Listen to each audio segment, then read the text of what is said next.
तो आज मैं आपको बताने लगा हूँ ऐसी ही चीज़ जिसको मर्द हजरात इस्तेमाल करेंगे तो इंशाअल्लाह उनको इतना ज़्यादा फ़ायदा होगा कि आपकी सोच है। तो करना क्या है, आपने किचन में जाना है और लौंग आपने लेने हैं 2 अदद। लौंगों के बारे में आपको मैं बताता चलूँ कि लौंग जो है ये दुनिया की ताकतवर तरीन ग़िज़ाओं में से एक ग़िज़ा है, एक ख़ुराक है।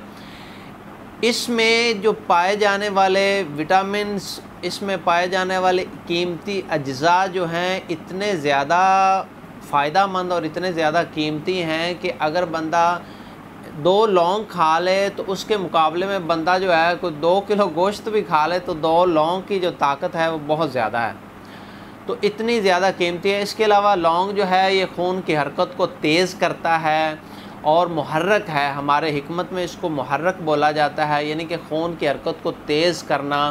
और जब खून की हरकत तेज़ होती है, खून पतला होता है तो पूरे जिस्म में उसका फ़्लो जो है वो बड़ा ज़बरदस्त होता है, पूरे जिस्म में खून बड़े आसानी के साथ पहुंच जाता है। तो इसी तरीके से अज़ाए तनासल में भी जो खून है उसकी रवानगी बहुत ज़रूरी है। जिन लोगों का खून जो है वो अज़ाए तनासल में सही तरीके से नहीं पहुंच पाता, रवानगी सही नहीं होती, तो उनको सही तरीके से शहवत नहीं आती। नफ्स जो उनका जो है ऐसे सुकड़ा हुआ होता है, पिचका हुआ होता है और ढीला सा होता है।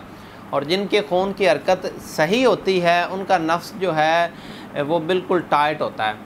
तो दोस्तों, लौंग आपने किस तरीके से खाने हैं, आपने रात को 2 लौंग चबा के और साथ आपने 1 चम्मच शहद ले लेना है।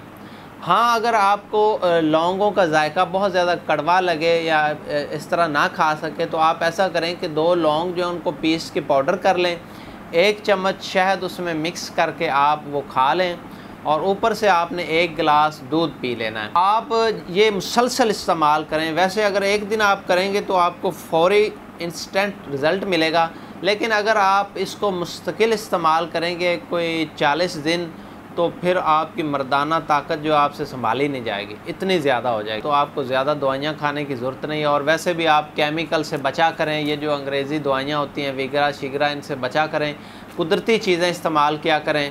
तो इंशाअल्लाह आपको कुदरती चीज़ों से बड़ा फ़ायदा होगा और नुकसान भी नहीं होगा। अपना बड़ा ख्याल रखा करें, अपनी सेहत का ख्याल रखा करें। हकीम सरफराज को दीजिए इजाज़त, दुआओं में याद रखिए। अल्लाह हाफ़िज़।